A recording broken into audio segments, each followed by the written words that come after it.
And we're going to have to see what they decide to do in the early game here. But before we can even get there, we're going to have to take a look at Champion Select. Hard Random, of course, on the blue side. DetonatioN FocusMe on the red, and the bans are already coming out. Rise, Sivir, Nidalee taking off for a hand at Hard Random as Anivia and the Bardo picked away on DetonatioN FocusMe. I think no surprises there. Kira's Anivia, absolutely one to be feared, and I can't stop calling it Bardo. It makes me laugh every time. But Bardo taken away from Lucrez. I'm just tilted that I spelled Rise wrong on my paper. It's a rough life. I don't know. There's 4 letters in that one. That was a little less forgiving. Of course, okay. Alistar the final ban as well, so a lot of attention paid to supports here on the side of DetonatioN FocusMe, and Hard Random, a little bit more general. Rise, Sivir, and Nidalee taking off the table. Again, going back to Kira, he used to be known as a one-trick Anivia player. That's going to be his primary champion. Naturally, his champion pool has expanded, but that was kind of the sore thumb sticking out. And it's Graves. We've seen him all tournament. No surprise that he's going to be a priority pick, especially from this blue side. Absolutely no surprise. I mean, just in the last few games, we've seen the raw power that Graves can bring to the table. Earlier today, I think we saw DetonatioN FocusMe utilize the Graves so well in the hands of Catch, so good to take it away from him and to give it over to Stayhos. What's really brilliant about Graves, even from blue or red side, is that he has the flexibility, which is kind of a very common trend with the more carry-oriented junglers. Nidalee, Kindred, and Graves is kind of your top 3 globally, is that he gets to choose if I'm going to power farm or if I'm going to level 3 gank, and he's successful in both avenues, and I think this really is massive for both these junglers, Catch and I'm going to say PvP, because I'm not that acrobatic with my tongue. We're not going to try to go for that one. But Catch is also a very farm-heavy jungler, and PvP, despite his namesake, has been also fairly farm-heavy. Yes, overall, of course.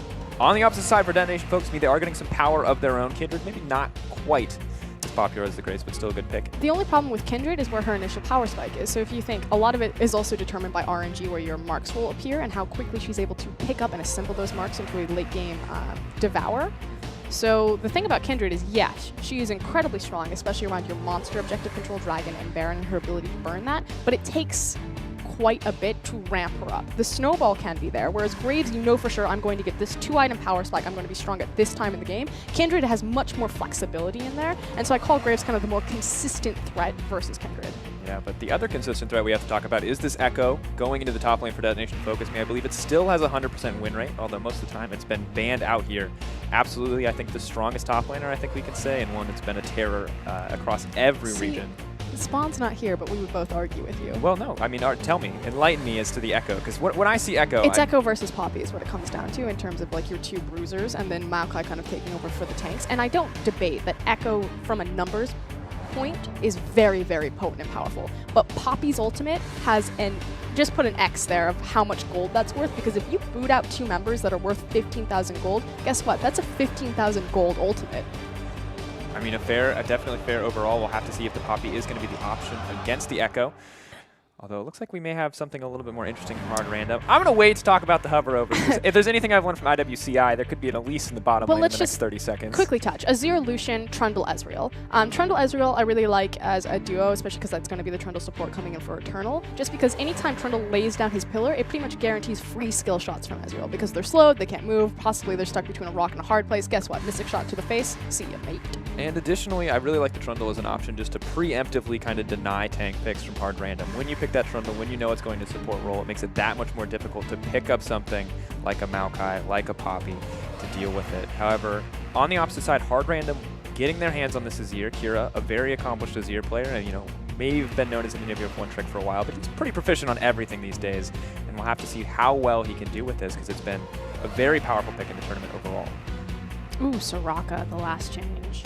Yeah, so this is an interesting one, I think, because last time we saw, I haven't seen Soraka internationally in a long time. I don't know about you. But the issue with Soraka has always been in competitive play that she is very easy to gank and very easy to abuse that lane if you choose to abuse it. Now, being put in tandem with Lucian, Lucian's going to compensate a lot for her, I'm not going to call it a weak lane phase because that's not quite correct, but obviously he's a big bully. He's very flexible himself. It allows Soraka to kind of step back. She doesn't need to peel for Lucian as, say, someone like a Jhin or an Ashe who are very low mobility. They're not self-sufficient, so you don't need your support to assist you there. Yeah. So I think the more important combination is the fact that it's Soraka with Lucian.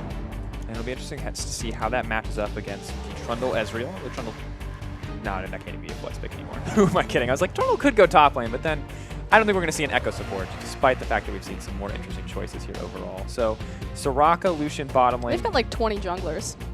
This is It kind of makes perfect sense, though, for the tournament overall. Because no, it's maybe Echo mid Gragas top. It's Japan. I don't know what's going on. All right. So every time I think something's not a flex pick, apparently it is. So we're going to have to wait to see where these are swapped. And so I kind of want to avoid looking at that side for a moment until they decide exactly where everything's going to go. Maybe it is the Gragas mid. But let's talk about the side of hard random. We've got the Maokai, the Graves, the Azir, the Lucian, and kind of the more interesting pick here, the Soraka. How do you feel about the team composition here from hard random? Well, I don't get to look at it anymore, but I do get to look at their beautiful faces. That's fine. No, it's cool. I wrote it down.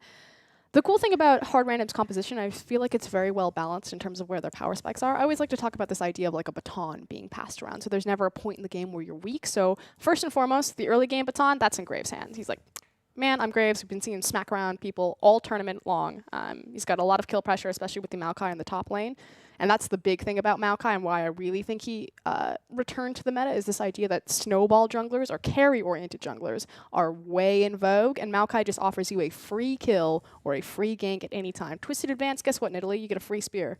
Twisted Advance, guess what, Graves? You're already... and it can be so brutal. We've seen the same thing from Lissandra in the mid lane from, I think, every region. Just walk up, lock him down, blow him up. So much damage coming out of these jungle picks. You know, Kindred maybe not so much, but both Nidalee and Graves have been absolute terrors. It's the burst damage, especially when speaking in tandem with Lissandra, although she's not in this game. But the big thing about Lissandra and why I don't think she works as well with Kindred is because Kindred doesn't have the ability to 100-0 someone during the duration of a frozen tomb, whereas someone like Nidalee or Graves with their upfront burst damage does. It's the same idea as when Kha'Zix was very potent and powerful, he worked really well with Lissandra because Kha'Zix was the only jungler that when Lissandra locks you down, guess what? Bam, dead. And we may not have that set up in the mid lane. Of course, Azir not quite as strong in terms of that point-and-click CC ability. Did he have double teleport?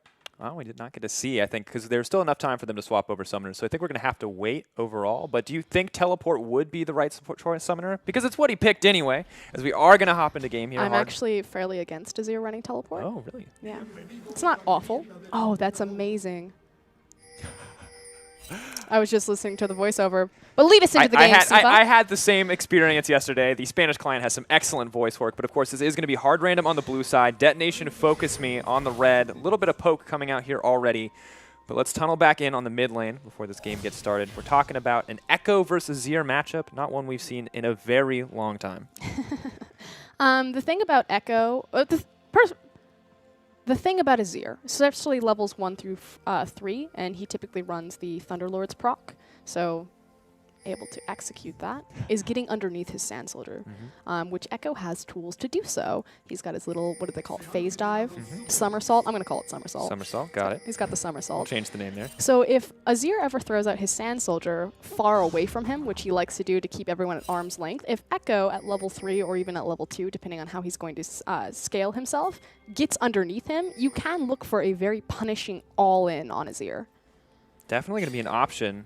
We'll have to see how this laning phase plays out, especially Saros. Haven't really seen Echo from him, and Kira we know to be successful, but both these guys, I think, some of the strongest mechanical players in their respective roles at this tournament. And now we're seeing the lane swap start to come out. This is going to be the first game in a while. And it's that blind lane swap that we were talking about, and this is what it empowers. Liquid, super aggressive on the Soraka here, and it's about putting down the enemy jungler as opposed to guaranteeing the lane swap for you. So that's why it's kind of become the standard, and it's nice to see both of the supports respond appropriately here. Yeah, going to be interesting to see what they decide to do with this one standard, of course. Oh, the level 1 Soraka gank. Rush this one down. This is... is this the clear love? Are we seeing it now here? Oh, Echo doing a little bit of damage there, but overall, Liquid just trying to get a little bit more pressure in the mid lane. I guess take full advantage of the fact that Lucian is just free to push in this bottom lane. I don't care what anyone says. That guy's a boss. He just level 1 Soraka ganked on mid lane. I think there was... I don't really have a whole lot to add to that. Yeah, the level 1 Soraka gank. What does Azir say there? Like, what you got? I got Star Call. I'm going in. Let's get him. We got all this hard CC. We got the setup. No, of course he alleviated some pressure onto Azir. You see that in the slight CS discrepancy, 10 to 8. You know what? I'm going to give that 2 CS all on Liquid in that gank. Huge advantage. Liquid, of course, known as his playmaking support. And there is a big question mark with this pick overall. If he can be the same playmaking support that we've seen from his Bard, from his other picks. And have to wonder what he can do. Already aggressive in the mid lane as the first towers appear to be falling. But this is massive. Look at the advantage that hard random have on the tower versus the wave and the chip damage that DetonatioN FocusMe have across map. It looks like they are going to back up. Again, the creep aggro has changed since the wave come in, so it gives a lot more control for Smurf here, and he does a wonderful job bouncing the wave. And now what it does is it creates this small window of time. So yes, Detonation FocusMe will technically trade tower for tower, but because they're slightly slower on the rotation, it opens up a window of opportunity where Hard Random can make some choices. They can either go for and set up Rift Herald, they can maybe set some Deep Vision, possibly even gank the mid lane. Like that's the beautiful iteration and kind of the, what's the word I'm looking for? Adaptations of lane swaps. All right. Well, we're going to have to see how Detonation FocusMe to advance this or adapt to this opening. Of course, that ward place in the bush, very intelligent coming in from the side of Detonation FocusMe, making sure that they know that the Lucian and Soraka have swapped back. So some good information provided there. As Kira, I don't think we can give all the credit over to that early Soraka gank, but looking quite comfortable in that mid lane. You know, I'm going to give it all to Soraka. You earned it. Got it. He's trying to shove this one in, force out the TP from Saros. Here he comes. Interesting choice. Going straight in on the minion. Maybe looking for some trading. Nope. Just get into the lane as quickly as possible. Doesn't want to miss any CS as Stayhost now continuing to farm up in the jungle. 7 CS discrepancy between the junglers. Can also help you hold your wave by TPing to the creep, because obviously you keep it alive and you maintain creep aggro as opposed to teleporting to the tower. It doesn't help him there, but it could. Good. I mean, good little bit of strategy, of course, to consider. Obviously, no longer getting the cooldown reduction from teleporting to the tower, so where you teleport, a little bit easier to make that decision, or a little bit more complicated, rather, to make that decision, since there's no clear advantage. Detonation FocusMe now moving to take the second tower. Soraka and Lucian on the top side doing the same, but 4 members here for Detonation FocusMe, and only 2 so far in the top lane. 2 more on the way, however. The thing is you have great burn damage with the double tap out of Miracle here on the Lucian. He's actually quite good at sieging towers. They are going to pull Smurf to the top lane. I was curious if they were going to separate their resources, maybe send Maokai and Graves to contest for Rift Herald before pulling Lucian, but looks like we're just going to have a gentleman's agreement. Both towers are going down, but advantage to DFM, and they do have a pretty sizable creep wave, which they're going to continue to push through. Yeah, of course. Hard Random starting to walk away from this tower, but I'm pretty sure it is going to fall from the creep wave there. Smurf now moving up potentially to take this one. Really slow on this rotation. This is going to be a massive error if that tower goes down. I wish we could look at bottom. Well, we have to remember that Detonation FocusMe praised as one of the few teams in Japan that can execute properly on a lane swap, but interestingly enough, backing away from this tower. No, it's fine that they backed away. I just thought they'd have much more damage than that. Maybe the relative, I mean, Ezreal compared to Lucian, of course, for tower taking pressure, but he gets to increase everyone's attack speed.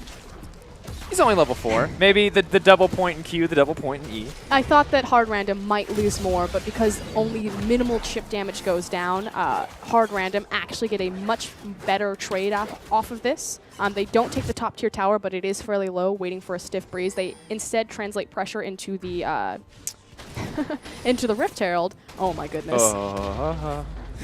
Those are those moments as a jungler where you kind of forget for a half second that as you kill that tower, that projectile is just going to disappear and not hit you, because for that one moment, that one clenching moment, you're convinced that you're going to die to that final shot. Eternal, getting a little bit aggressive there, but not going to follow up too much, just chasing to make sure that they can't back comfortably here on the top side of the map.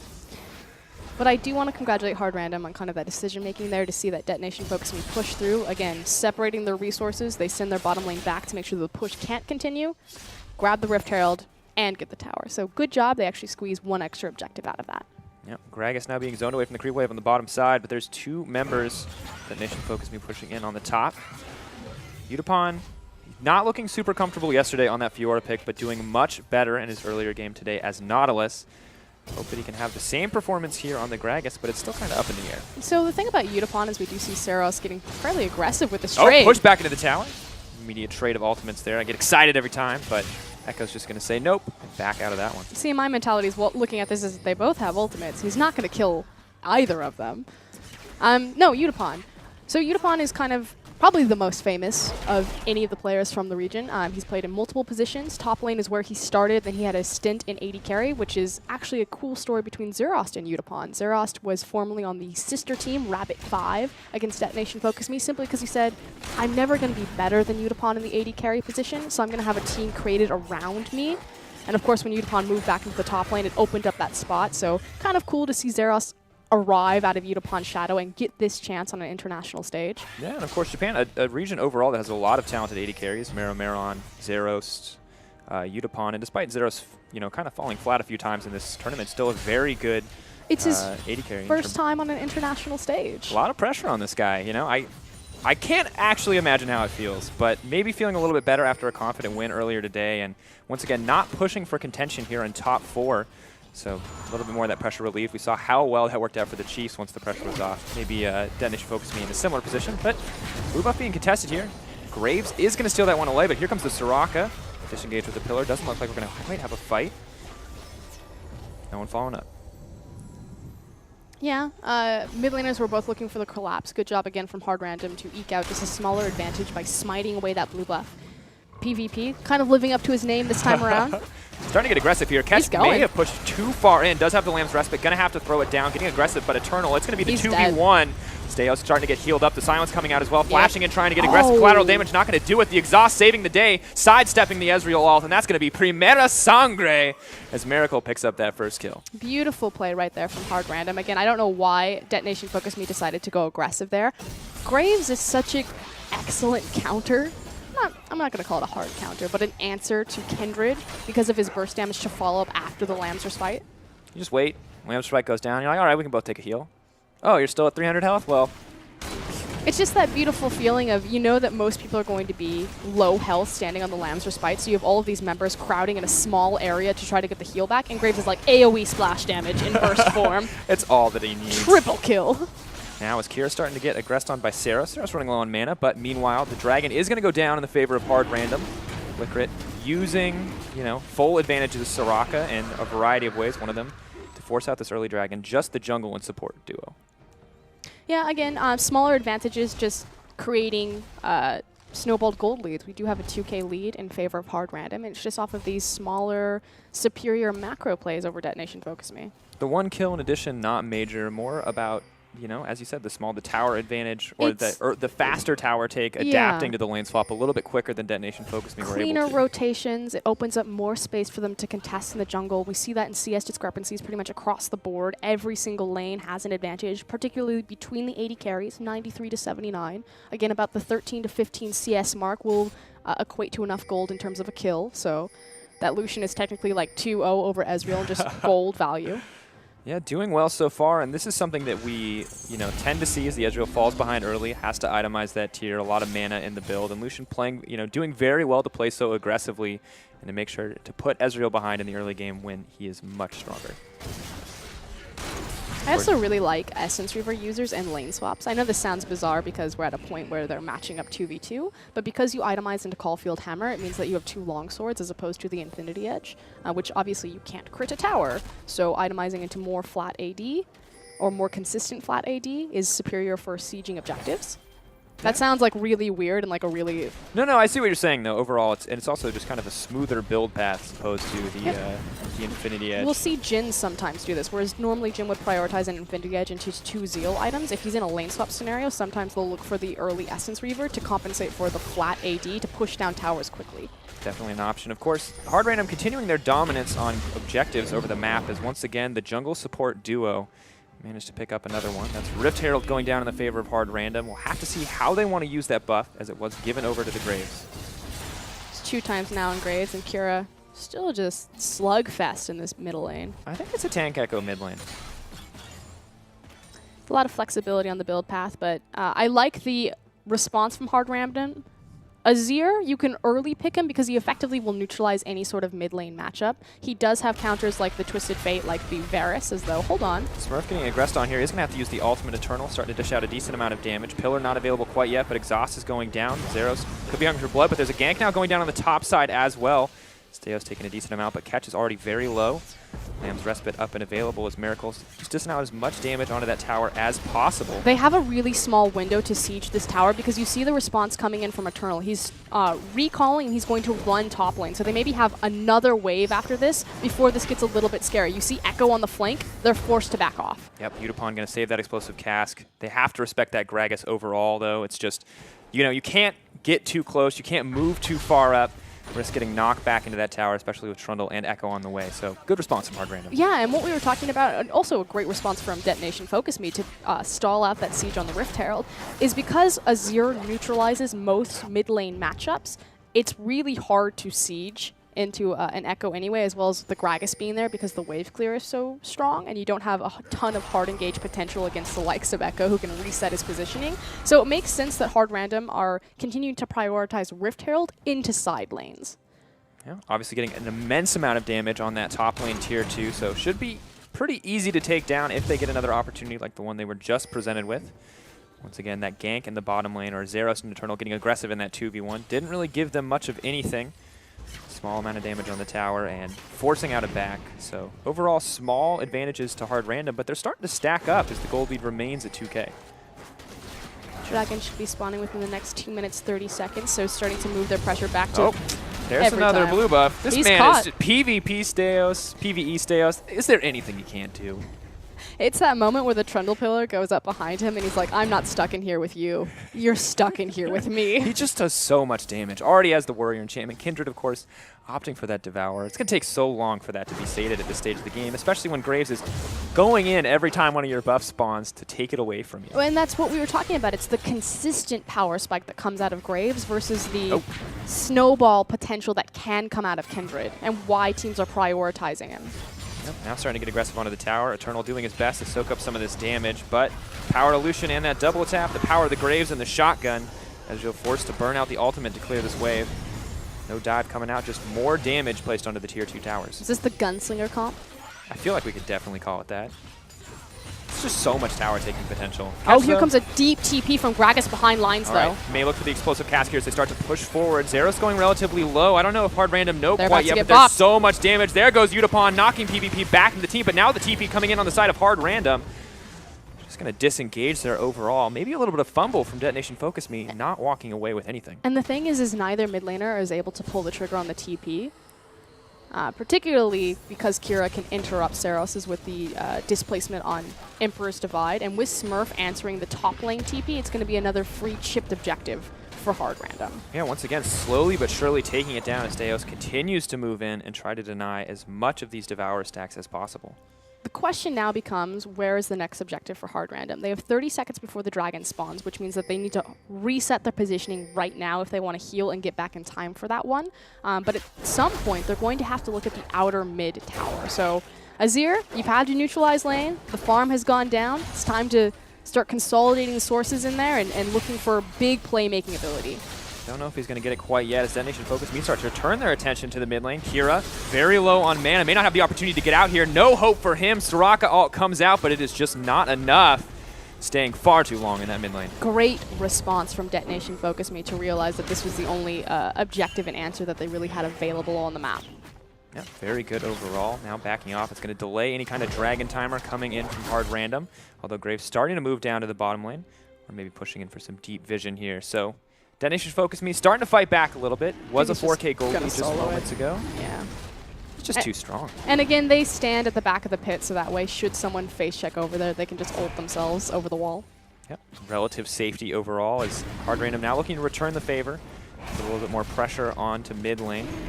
They have to pressure mid lane so they can make sure that no one will walk over to PvP here. Yeah, Steos backing out completely. Will be spotted out, though, by that pink ward, so Detonation FocusMe going to know that they're relatively safe to get aggressive here in the middle lane.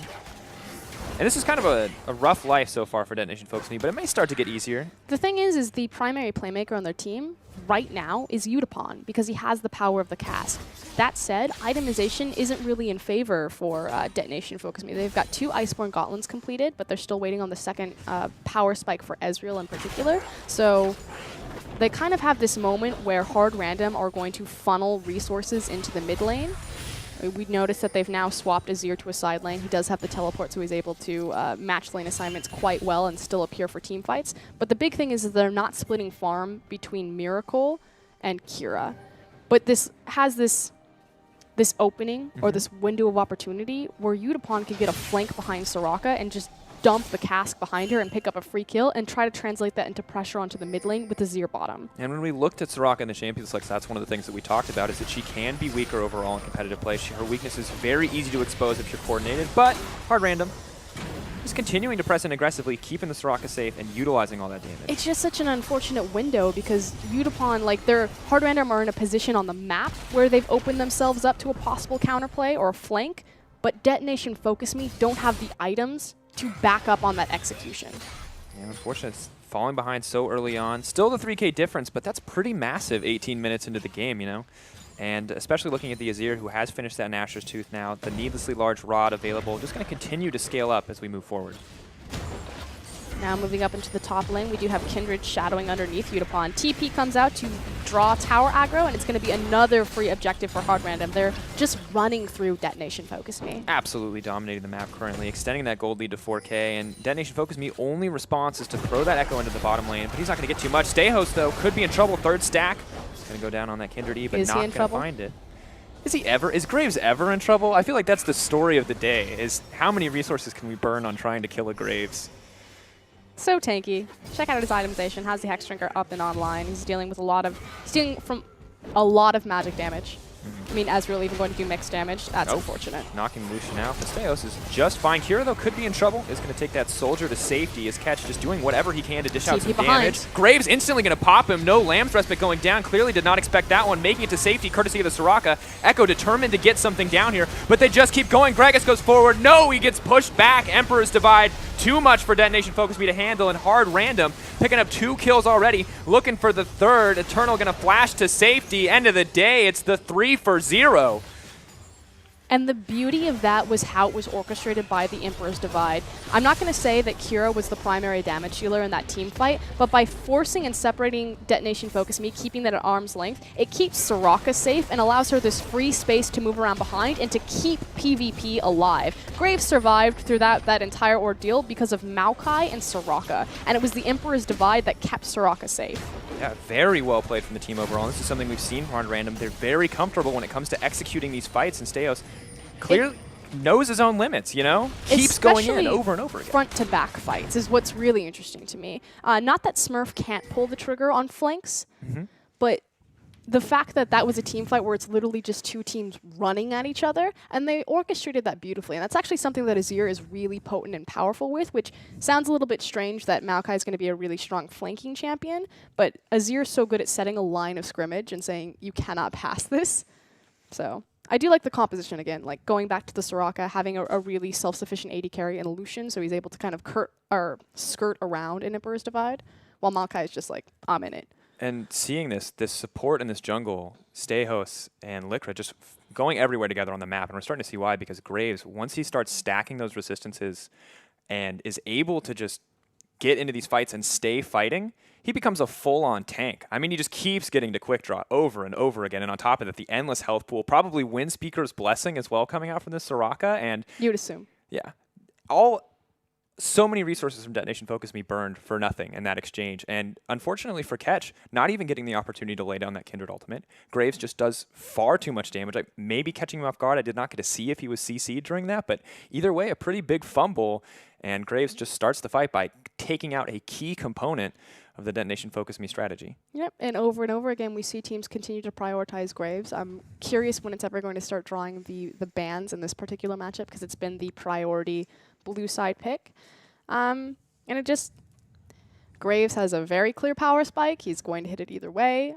He thrives off of this mid game. Hard Random did a wonderful job speeding up the clock by accumulating a ton of global gold by taking down so many early structures. They played the lane swap quite cleanly, especially because Detonation FocusMe got a bit of a counter advantage when they started to push through to the second tower, but just not able to get enough chip damage down. But again, like great job from Hard Random to say they're pushing through to second tower. Instead of cleaning up first tower and trading for 2, we're going to split our team in half, send some resources bottom to stall that, and that adaptation looked pretty good. Ketch is going to have to back out of this one, and Kira dishing out so much. Could be in trouble, but the Soraka keeping him relatively healthy. Ketch going to throw down the Lamb's Rest, but Kira may be dead on the back of this one. No, is going to make it to safety. Not going to get the heal, but will make it out. Miracle going down, though. Overstaying is welcome. Here comes the Echo. Will the stun land? It is going to hit Smurf. They're just starting to back off here. So many tanky members. Kira now in trouble, 30% health threshold. That means Echo gets the executes. Saros finds the kill, and Stayhos, as tanky as he is, don't think he can fight 3 members at the same time. Exhaust does have to come down. He just won't die, but will finally drop in the end as Detonation FocusMe ace the side of Hard Random. Fantastic play from Detonation FocusMe. Unfortunately, we didn't get to see the setup for that, but it was very well executed, particularly because PvP was late to the team fight. His big tank line had already pretty much been destroyed, which means that DTM now get to look towards this. DTM. DTM. DFM. DFM. It's hard. Detonation Focus Me. Yeah, got it overall. Now they set their Nailed sights it. on the Baron. Huge play of confidence. They get the ace. They go in. They take this one. 23 minutes in, they secure this. And despite still being behind in gold, starting to get an advantage in this game. The beautiful thing about this is it's a 4-minute pause or a breather. Yes, they're still behind. Another team fight's still going to be absolutely terrifying, but it gives them 4 minutes to continue to consolidate farm, possibly mow down some of this freestanding objective gold. This could be trouble for Miracle. He's desperately trying to burn through it, but here comes the Gragas. Not going to be enough. And Soraka actually going to secure the Dragon. That's third one over to Hard Random, but it's just a little bit of a reprieve before this Baron buff starts to work. I'm just saying, level 1 Soraka Star Call picks it up with the Dragon. Now Catch is in trouble. Catch very much in trouble, and the TP starting to come in from the Echo. We'll have to see if he wants to commit to this fight. Good use of that Star Call to deny the home guard boots there. Could also just lay down silence. Works pretty well. Denying that TP entry, and now Detonation FocusMe have to walk away empty-handed. Don't have the creep wave pressured up just yet, and not securing the Dragon either. It's a rough life. And this is what we were talking about, the fact that this Baron isn't necessarily for going on the offensive, but for trying to play catch-up. Yeah, it's doing well for them so far. And once again, this was first a 4K gold lead for Hard Random, and then a 2K gold lead, and now only a 1K gold lead as Detonation FocusMe are doing very well. They may be able to turn it completely in their favor with this buff, as Miracle not really feeling comfortable sitting under that tower against Saros, who is just so tanky. They're starting to get their core itemization out. Again, last time we checked in on Ezreal, although Saros is going. Doing a lot of damage with that Iceborne Gauntlet proc. Now just going to zoom out of there. Z-Drive Resonance, and they're finding their 5th tower of the game, only one away from tying it up with Hard Random, but the gold now completely even. Saros has to be so careful right there. If Kira had decided to pull the trigger, it could have easily killed him. Yeah, that's 2 hits, maybe 3 hits, just giving him the respect of assuming a teammate could be there to help him. Yep. But, Azir starting to scale up. Rylai's already finished, Nash was already finished, and dishing out so much damage with those 2 items. Yep, but still waiting on kind of one big last core component before his core is up and online. Hard Random, continue to push forward here. Steos, no fear. We talk about getting the reprieve here, getting the opportunity to kind of force in to use this Baron buff as an advantage, and Steos just doesn't care. The man just keeps jungling, keeps taking the farm, keeps scaling up. Absolute terror. Pretty massive, although didn't get the benefit of a lot of those kills sitting 1, 1, and 4. You have to think if half of those assists were in the kill column, would be a very different Graves. Still incredibly powerful, but... Yeah, of course, but we have seen what happens when you can funnel all those kills onto the Graves, how quickly he can reach those item spikes, how quickly he can get to that Phantom Dancer or Black Cleaver or whatever he wants to itemize. It's pretty much all good for him. Now, however, he could be in trouble. Echo going to throw down the Parallel Convergence. More importantly, looking at the jungle matchup, the Devour is now sated from catch, so in addition to the reprieve from the pressure Hard Random were putting out, it also gave him the opportunity to get some much-needed stacks. Yep, see if he's able to translate this into late-game potential. As Kira continues to be a terror with the reach of Zeros must Azir. just have a target on his back, because he just keeps getting hit out by that damage. Oh, Miracle could be in trouble, though. Has to back off here. Colin going to come out and do a decent amount. Check out where Utapon is right now. So Maokai hit the teleport, so he has his home guard. He's looking for a flanking play. Utapon's actually standing in Fog of War, trying to figure out what the call is. Am I continuing to split push bottom and drawing Maokai back down, which is what they pull the trigger on, or am I looking for the TP? So both of these teams are setting themselves up to fight, but keeping their options open about how they want to win this game. Good place to be. Of course, Utapon recalling on that blue ward. Maybe not the best choice, but these top laners going to keep each other entertained for a few moments here. Start to push forward. Of course, kind of reaching a lull in the game, as you said. This is the pause button of the Baron. Hard Random, no real opportunity to play make just yet. And Detonation FocusMe, not really enough raw power to start diving out quite yet. The big thing is that Utapon's been so separated from them in these split push side lanes when his ultimate is so key to starting these fights. Yeah, explosive cask. It's one of those ones that's so varied and depends so completely on the skill of the player, because some casks can decide team fights and some casks can... Well, they always decide team fights, right? So the question is it in your favor or the other way? Exactly. Saros now pushing up on the top side. 3-1 and 0. This pick working out very well for him, despite it not being something we've seen in a while. Check out his build. Randwins, Spear of Visage, Iceborne Gauntlet, and Sorcerer's Shoes. An interesting blend of builds here. Not opting for the Sunfire Cape this time around, I guess just looking to reduce the crit damage coming in from that Lucian that may be coming in from Graves in the future if he does decide to build a Zeal item after what would appear to be a Black Cleaver on the Jungle Graves. That's unique. We've seen a little bit. Saros, though, getting a little cheeky here. Instant snapback on that ultimate. Not going to commit to the parallel convergence. Not going to find the stun. TP behind him, though. Here comes Maokai. Yeah, PvP Steos living up to his name. He's looking for the fight. Saros, no escape options now that that ult is no longer available. Doesn't have the mobility quite to get out of this one, and not going to stun the Lucian. Chasing forward, flash going off. He's just so tanky. Lucian trying to get in there, and Saros is going to go down. The slow burn, but Gragas is on the bottom side as Zeter is down in the mid lane, and Detonation FocusMe are looking for an inhibitor. And that's the big thing, that Saros was simply just a distraction. With so many resources put towards the top lane of chasing him down, Detonation FocusMe ravage Hard Random's base. Moving in now. Steos could be in trouble, starting to get a little bit too aggressive as Ketch moves forward, or is it Ketch who's been caught out? He hops back, is going to throw down the Lamb's Respite, but Smurf is in the back line. It's going to pop eventually. Are they going to have the damage? Steos running forward. Ketch going to get dropped. Eternal will he be next? Utapon so tanky, but there are 4 members now descending upon him, starting to push in. Zero's going to get burned down as well in the back. We didn't get to see that one, but he will still drop. The silence coming out, stopping Utapon from advancing. Hey, look, it's the tree, buddy. And here comes PvP Steos to make sure they get it. The double kill over to Smurf in the top lane. I mean, eventually, Hard Random collapse. They win the team fight, but almost too little too late. Fortunately, an inhibitor doesn't go down, but that is an exposed inhib in the mid lane. Baron up in 45 seconds, Dragon up in 14. They do have their pick of the litter in terms of setting up for monster objectives or outright taking one, but quite a disaster for Hard Random on their overextension for Saros top. And really, at the end of the day, those kills, while important, aren't going to transition to nearly as much. That inhibitor tower taken down.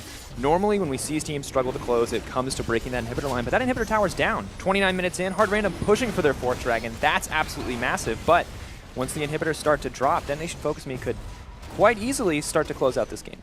Big thing is going to be how these teams are setting up and posturing around Baron now.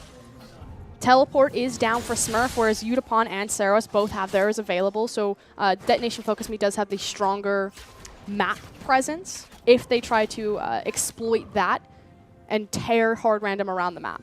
And additionally, despite Ketch suffering with the 0-3-4 scoreline, he does still dish out absurd amount of damage onto those neutral objectives. Really could take down the Baron quite quickly if given the opportunity here. Interesting choice from Saros there. Now starting to move into the Baron pit, of course. A little bit of vision placed down here from Hard Random.